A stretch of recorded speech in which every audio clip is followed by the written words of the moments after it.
जय Hind. Conservation efforts के बारे में हम बात कर रहे थे और इससे पिछले सेशन में हमने पढ़ा था प्रोजेक्ट स्नो लेपर्ड के बारे में और बात की थी सी टर्टल प्रोजेक्ट के बारे में। आज के सेशन में एक तो हम बात करेंगे ग्रेट इंडियन बस्टर्ड के बारे में, फिर हम पढ़ेंगे प्रोजेक्ट वन हॉर्न राइनो के बारे में और फाइनली हम बात करेंगे प्रोजेक्ट टाइगर के बारे में। इन सभी चीज़ों के बारे में आज हम पढ़ेंगे, बातचीत करेंगे। देखो शुरू करते हैं। सबसे पहले हम बात करेंगे ग्रेट इंडियन बस्टर्ड के बारे में। ये जो ग्रेट इंडियन बस्टर्ड है ये राजस्थान की स्टेट बर्ड है। राजस्थान की स्टेट बर्ड है ग्रेट इंडियन बस्टर्ड। ये जो ग्रेट इंडियन बस्टर्ड है ये प्राइमरीली राजस्थान में देखने को मिलती है और गुजरात में देखने को मिलती है। प्राइमरीली राजस्थान और गुजरात में देखने को मिलती है ग्रेट इंडियन बस्टर्ड, लेकिन राजस्थान और गुजरात के अलावा महाराष्ट्र के कुछ पार्ट्स में, कर्नाटका के कुछ पार्ट्स में और आंध्र प्रदेश के कुछ पार्ट्स में भी ये जो ग्रेट इंडियन बस्टर्ड है इसकी छोटी मोटी पॉपुलेशन देखने को मिलती है। IUCN स्टेटस की अगर बात करें तो ये जो ग्रेट इंडियन बस्टर्ड है इसको क्रिटिकली एंडेंजर्ड की कैटेगरी में रखा गया है। ग्रेट इंडियन बस्टर्ड को क्रिटिकली एंडेंजर्ड की कैटेगरी में रखा गया है। ये जो ग्रेट इंडियन बस्टर्ड है इसको थ्रेट्स क्या हैं? एक तो हैबिटेट लॉस, ये जो हैबिटेट का डिग्रेडेशन देखने को मिल रहा है, ये जो हैबिटेट लॉस देखने को मिल रहा है, इसकी वजह से ये जो ग्रेट इंडियन बस्टर्ड है इसको खतरा होता है। दूसरा पोचिंग की वजह से भी ये जो ग्रेट इंडियन बस्टर्ड है इसको खतरा होता है। और तीसरा पावर लाइंस का मतलब क्या है? देखो ये जो ग्रेट इंडियन बस्टर्ड है एक तो ये हैवी होती है, दूसरा इसका जो विजन होता है वो ब्लर होता है, और तीसरा ये जो ग्रेट इंडियन बस्टर्ड है ये लो ऑल्टीट्यूड्स पे फ्लाई करती है। जब एक ग्रेट इंडियन बस्टर्ड फ्लाई करती है तो आमतौर पे जो पावर लाइंस हैं उनके साथ में कॉलिजन देखने को मिलता है और इसकी वजह से ये जो ग्रेट इंडियन बस्टर्ड है इसकी डेथ हो जाती है। तो थ्रेट्स एक तो हैबिटेट लॉस, दूसरा पोचिंग और तीसरा पावर लाइंस के साथ में कॉलिजन। हमारा जो wild life protection act of 1972 है, इस एक्ट के तहत ये जो ग्रेट इंडियन बस्टर्ड है इसको शेड्यूल 1 में रखा गया है। शेड्यूल 1 में रखा गया है इसका मतलब क्या है? ये जो ग्रेट इंडियन बस्टर्ड है इसको हाईएस्ट प्रोटेक्शन प्रोवाइड की गई है। बेहद सिंपल। एक तो ये जो ग्रेट इंडियन बस्टर्ड है ये स्टेट बर्ड है कहाँ की? राजस्थान की स्टेट बर्ड है। ये जो ग्रेट इंडियन बस्टर्ड है ये आमतौर पे राजस्थान और गुजरात में देखने को मिलती है, लेकिन राजस्थान और गुजरात के अलावा महाराष्ट्र के कुछ पार्ट्स में, कर्नाटका के कुछ पार्ट्स में और आंध्र प्रदेश के कुछ पार्ट्स में भी ये जो ग्रेट इंडियन बस्टर्ड है इसकी छोटी मोटी पॉपुलेशन देखने को मिलती है। IUCN स्टेटस की अगर बात करें तो ये जो ग्रेट इंडियन बस्टर्ड है इसको क्रिटिकली एंडेंजर्ड कैटेगरी में रखा गया है और हमारा जो wild life protection act of 1972 है उसके शेड्यूल 1 में ये जो ग्रेट इंडियन बस्टर्ड है इसको रखा गया है। सरकार ने प्रोजेक्ट ग्रेट इंडियन बस्टर्ड को लॉन्च किया। ये जो प्रोजेक्ट ग्रेट इंडियन बस्टर्ड है इसको लॉन्च किया गया अंडर मिनिस्ट्री ऑफ एनवायरनमेंट और नाम से ही क्लियर है इसका काम क्या है? इसका काम है critically endangered great Indian bustard को प्रोटेक्ट करना। ये जो प्रोजेक्ट ग्रेट इंडियन बस्टर्ड है इसके तहत फोकस एरियाज कौन से हैं? एक तो जो ग्रासलैंड हैबिटेट्स हैं उनको प्रिजर्व करना, उनको रिस्टोर करना।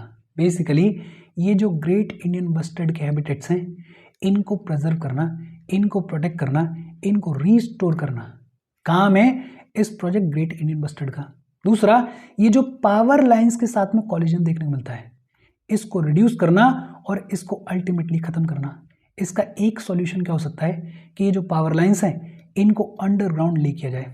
और तीसरा जो लोकल कम्युनिटीज़ हैं, जो लोकल लोग हैं उनको कंजर्वेशन के एफर्ट्स में इन्वॉल्व करना, इंक्लूड करना। ये जो प्रोजेक्ट ग्रेट इंडियन बस्टर्ड है इसके अंदर कैप्टिव ब्रीडिंग प्रोग्राम की भी बात की जाती है। कैप्टिव ब्रीडिंग प्रोग्राम का मतलब एक कंट्रोल्ड एनवायरनमेंट में ब्रीडिंग करवाई जाती है। तो ये जो प्रोजेक्ट ग्रेट इंडियन बस्टर्ड है इसमें कैप्टिव ब्रीडिंग प्रोग्राम भी देखने को मिलता है। ये जो ग्रेट इंडियन बस्टर्ड है इसका रोल क्या है, इसकी इंपॉर्टेंस क्या है? एक तो ये जो ग्रासलैंड इकोसिस्टम है ये कितना हेल्दी है उसका इंडिकेटर है ग्रेट इंडियन बस्टर्ड। अगर ग्रेट इंडियन बस्टर्ड की पॉपुलेशन में कोई कमी नहीं देखने को मिल रही है, कोई दिक्कत नहीं आ रही है, इसका मतलब क्या है कि ये जो ग्रासलैंड इकोसिस्टम है ये हेल्दी है। दूसरा ये जो ग्रेट इंडियन बस्टर्ड है ये इकोलॉजिकल हेल्थ को मेंटेन करने में बेहद यूजफुल होती है। क्यों? ये जो ग्रेट इंडियन बस्टर्ड है ये ओमनीवोर होती है। ओमनीवोर होती है इससे फ़ायदा क्या हो जाता है कि पेड़ पौधों को भी खाती है और कभी कभार मीट को भी खाती है। तो जो इकोलॉजिकल हेल्थ है उसमें बैलेंस बना रहता है। दूसरा, ये जो ग्रेट इंडियन बस्टर्ड है इसका बड़ा इंपॉर्टेंट रोल है सीड डिस्पर्जल में। और तीसरा, ये जो ग्रेट इंडियन बस्टर्ड है ये राजस्थान की स्टेट बर्ड है, तो इसका कल्चरल सिग्निफिकेंस भी है। इजी और सिंपल सी बातचीत है। सिंपल तौर पे इस पूरे को अपने दिमाग में रखना। होपफुली यहाँ तक चीज़ आपको समझ में आई होंगी। हम आगे बढ़ें उससे पहले वीडियो पे लाइक के बटन को दबा दो। लाइक दबाना ज़रूरी है बिकॉज यूट्यूब ऐसे ही फंक्शन करता है। जब आप वीडियो पे लाइक के बटन को दबाते हो तो यूट्यूब वीडियो को कंसिडर करता है और थोड़ा सा पुश कर देता है, तो लाइक का बटन दबा दो। शेयर कर दो अपने सोशल मीडिया हैंडल्स पे, व्हाट्सएप वगैरह पे अपने फ्रेंड्स को। जो भी लोग इसमें इंटरेस्टेड है, इससे रिलेटेड पढ़ाई कर रहे हैं, उनको शेयर कर दो। अगर चैनल को सब्सक्राइब नहीं किया है तो फॉर श्योर चैनल को सब्सक्राइब कर लो। और अगर आप केपेबल हो, हेल्प करना चाहते हो, तो आप हमें हेल्प कर सकते हो by clicking on the join button, या फिर आप कंट्रीब्यूट कर सकते हो QR कोड को स्कैन करके। ये जो ग्रेट इंडियन बस्टर्ड है इसकी कहानी क्या रही, होपफुली आपको समझ में आई होगी। अब बात आती है प्रोजेक्ट वन हॉर्न राइनो के बारे में। इंडिया में इंडियन राइनो विजन ऑफ 2020 को लॉन्च किया गया। ये जो इंडियन राइनो विजन ऑफ 2020 है इसको लॉन्च किया गया 2005 में। कब लॉन्च किया गया? 2005 में लॉन्च किया गया। और ये जो इंडियन राइनो विजन ऑफ 2020 है इसके तहत फोकस था ग्रेटर वन हॉर्न राइनो के ऊपर। ये जो ग्रेटर वन हॉर्न राइनो है ये प्राइमरीली इंडिया और नेपाल में देखने मिलता है। प्राइमरीली कहाँ पे देखने मिलता है? इंडिया और नेपाल में देखने मिलता है। ये जो इंडियन राइनो विजन ऑफ 2020 है इसको इम्प्लीमेंट करने की जिम्मेदारी किसको दी गई? इसको इम्प्लीमेंट करने की जिम्मेदारी आसाम फॉरेस्ट डिपार्टमेंट को दी गई। किसको दी गई? आसाम फॉरेस्ट डिपार्टमेंट को दी गई। और एक्टिव पार्टनर के तौर पे बोडो ऑटोनॉमस काउंसिल को भी इंक्लूड किया गया। ये जो इंडियन राइनो विजन ऑफ 2020 था इसका एम क्या था? इसका एम था आसाम के अंदर जो राइनो पॉपुलेशन है उसको 2020 तक 3000 तक लेके आना है, 3000 तक इंक्रीज करना है, 3000 तक राइनो पॉपुलेशन को इंक्रीज करना है इन आसाम बाय 2020। ये एम था इंडियन राइनो विजन ऑफ 2020 का। और फोकस एरियाज कौन से थे? काजीरंगा के ऊपर फोकस था, मानस के ऊपर फोकस था, ओरांग के ऊपर फोकस था और पवित्रो के ऊपर फोकस था। ये जो इंडियन राइनो विजन है ये बेहद सक्सेसफुल रहा। ये कहाँ से दिखाई देता है कि ये जो अचीवमेंट है वो कितना है? लगभग 3700 बाय 2020। ये जो वन हॉर्न राइनो है इसकी पॉपुलेशन कितने तक इंक्रीज हुई? 3700 तक इंक्रीज हुई। ओरिजिनली हमारा एम क्या था? हमारा एम था कि पॉपुलेशन को 3000 तक इंक्रीज करना है, लेकिन एक्चुअल में पॉपुलेशन कितने तक इंक्रीज हुई? 3700 तक। और ये क्या दिखाता है? ये जो राइनो विजन है ये बेहद सक्सेसफुल रहा। और मेजॉरिटी ऑफ द पॉपुलेशन कहाँ देखने को मिली? Majority of the population Kaziranga में देखने को मिली। अगर कंजर्वेशन स्टेटस की बात करें तो ये जो वन हॉर्न राइनो है इसको क्रिटिकली एंडेंजर्ड कैटेगरी में रखा गया है। IUCN की क्रिटिकली एंडेंजर्ड कैटेगरी में रखा गया है। और हमारा जो 1972 का एक्ट है उसका शेड्यूल 1 में रखा गया है। ये जो इंडियन राइनो विजन ऑफ 2020 था इसके अंदर फोकस एरियाज क्या थे? एक तो ट्रांसलोकेशन के ऊपर फोकस किया गया। जो राइनोज हैं उनको ट्रांसलोकेट किया गया। काजीरंगा से इनको अदर एरियाज में ट्रांसलोकेट किया गया, जैसे मानस में ट्रांसलोकेट किया गया। और ये जो ट्रांसलोकेशन है ये क्यों किया गया? ताकि ये जो राइनोज की पॉपुलेशन है इसका बेटर डिस्ट्रीब्यूशन देखने को मिले। एक तो सीधा सीधा रीजन आपको समझ में आता है। फॉर एग्जाम्पल सपोज करो ऐसा हो ना, लेकिन बाई चांस काजीरंगा में कोई बीमारी आ जाए जो कि राइनोज को इम्पैक्ट करती है, तो पूरी की पूरी पॉपुलेशन जो है वो इम्पैक्ट हो जाएगी, उसको नुकसान होगा। बेटर डिस्ट्रीब्यूशन अगर जो है तो फिर ये जो राइनोज हैं इनको प्रोटेक्ट करना आसान रहेगा, इनको कंजर्व करना आसान रहेगा। दूसरा, हैबिटेट कंजर्वेशन के ऊपर फोकस किया गया। जो वेटलैंड्स हैं उनको इम्प्रूव किया गया, जो ग्रासलैंड्स हैं उनको इम्प्रूव किया गया, जो फॉरेस्ट हैं उनको इम्प्रूव किया गया। और जो थ्रेट्स हुआ करते थे इस राइनो पॉपुलेशन को उनको एड्रेस किया गया, जैसे पोचिंग को एड्रेस किया गया, हैबिटेट डिस्ट्रक्शन को एड्रेस किया गया और ह्यूमन एनक्रोचमेंट को भी एड्रेस किया गया। ये जो ह्यूमन एनक्रोचमेंट है ये एक सिग्निफिकेंट रीजन होता था इन राइनोज की पॉपुलेशन को इम्पैक्ट करने में। तो ये जो ह्यूमन एनक्रोचमेंट है इसको भी एड्रेस किया गया। और ऐसा नहीं है कि ये जो इंडियन राइनो विजन है इसका टेन्योर खत्म होने के बाद कोई भी काम नहीं किया जा रहा है। पोस्ट IRB भी बहुत सारे काम किए जा रहे हैं, जैसे सर्विलेंस के ऊपर अभी भी फोकस है। पोचिंग को प्रिवेंट करने के लिए अभी भी कॉन्स्टेंटली सर्विलेंस देखने को मिलता है। और ये जो सर्विलेंस है इसमें मॉडर्न टेक्निक्स को यूज़ किया जा रहा है, मॉडर्न टेक्नोलॉजीज को यूज़ किया जा रहा है, जैसे ड्रोन्स को यूज़ किया जा रहा है, इंफ्रारेड कैमरास को यूज़ किया जा रहा है और सैटेलाइट मॉनिटरिंग के थ्रू भी सर्विलेंस को इंश्योर किया जा रहा है। हैबिटेट एक्सपेंशन के ऊपर फोकस किया गया 2022-23 में। वेस्ट बंगाल, उत्तर प्रदेश और बिहार के ये जो तराई लैंडस्केप है इसमें हैबिटेट को फर्दर एक्सपेंड किया गया।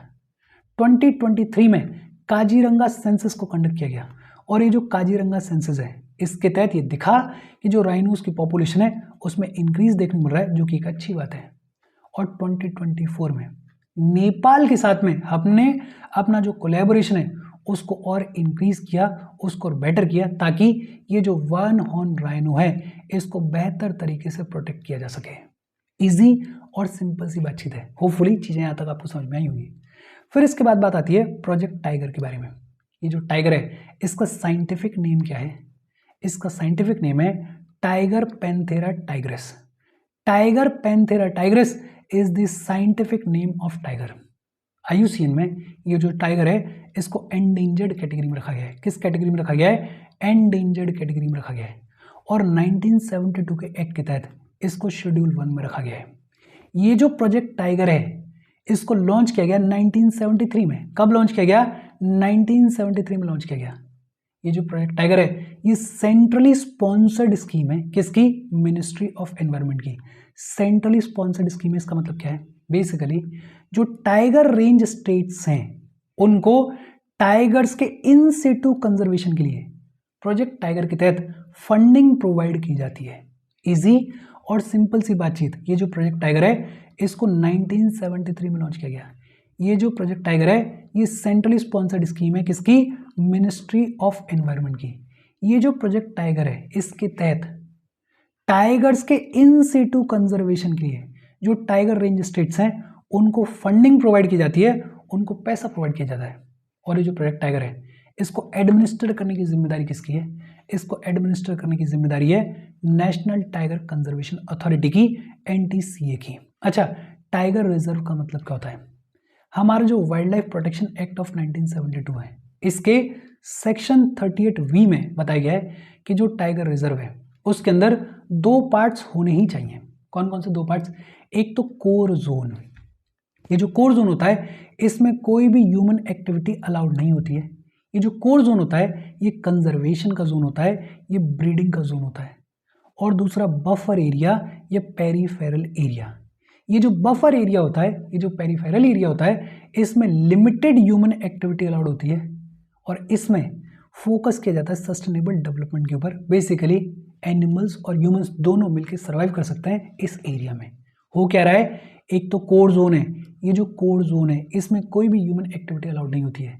ये जो कोर जोन है इसके इर्द गिर्द बफर एरिया या फिर पेरीफेरल एरिया देखने को मिलता है और इसमें लिमिटेड ह्यूमन एक्टिविटीज अलाउड होती हैं। अच्छा, ये जो प्रोजेक्ट टाइगर है इसके की फीचर्स क्या हैं?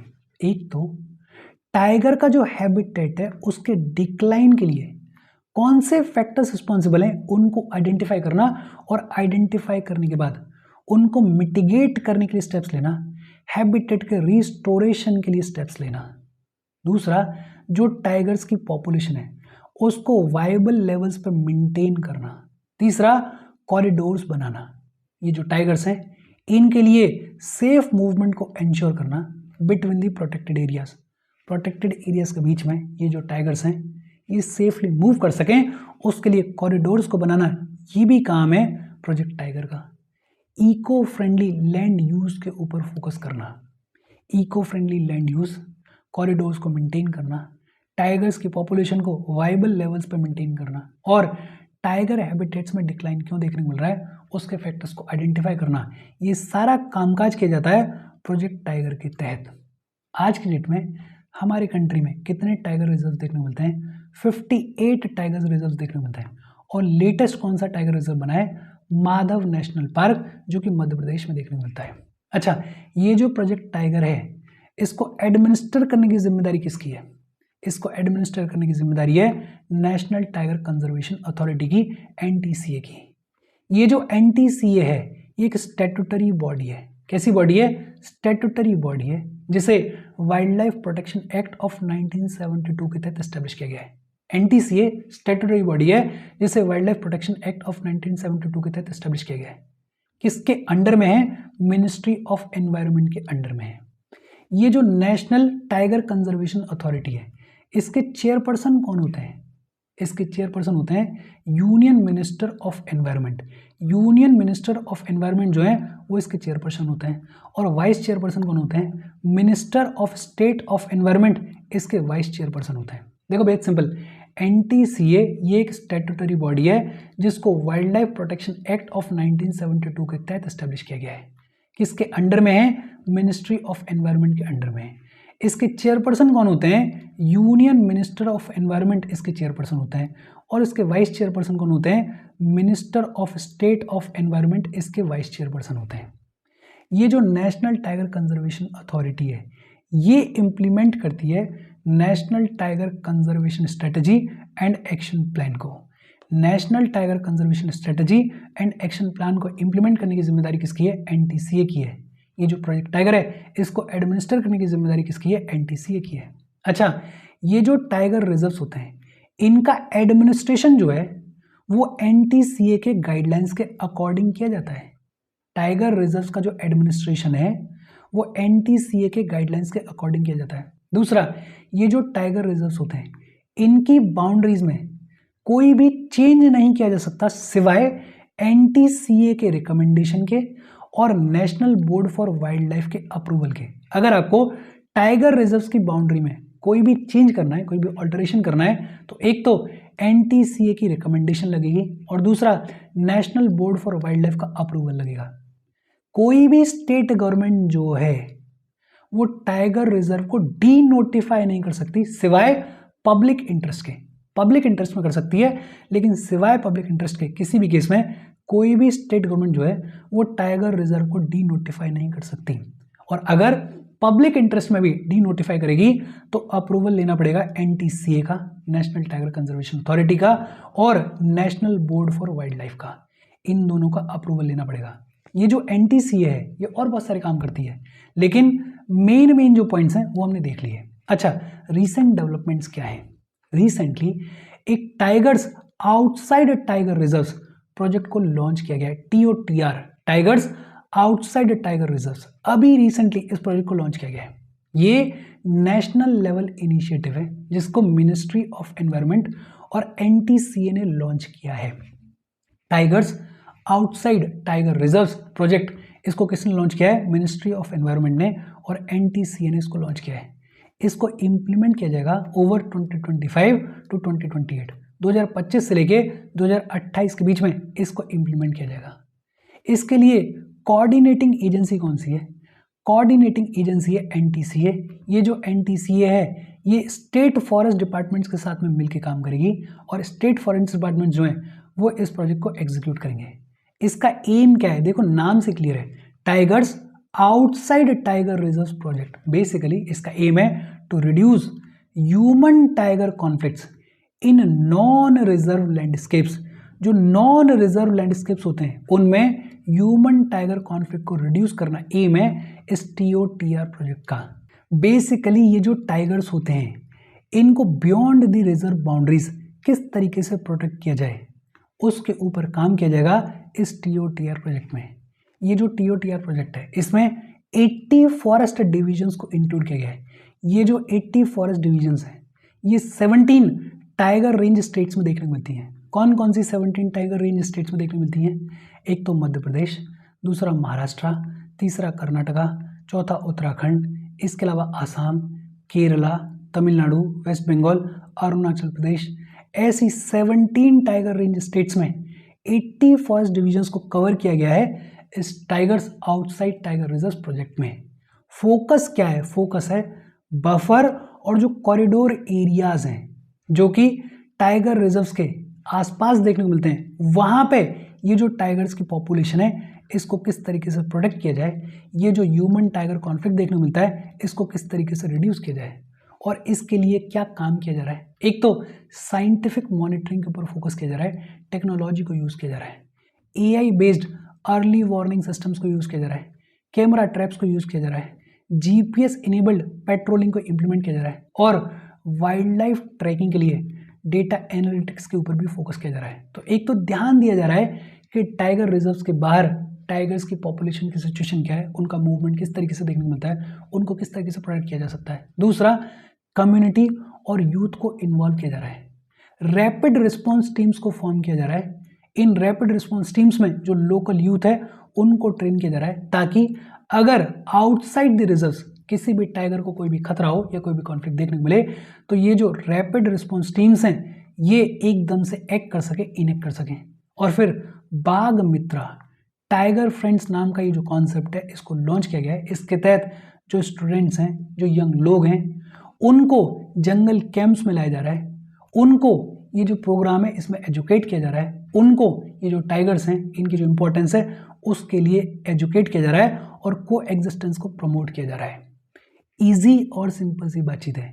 ये जो TOTR प्रोजेक्ट है ये काफ़ी रिसेंट है, तो इसके बारे में थोड़ी जानकारी रखना, इसके बारे में थोड़ा पता रखना। इसके साथ आज की बातचीत हम खत्म कर रहे हैं। कोई डाउट हो कमेंट करके पूछ लेना। Thank you very much.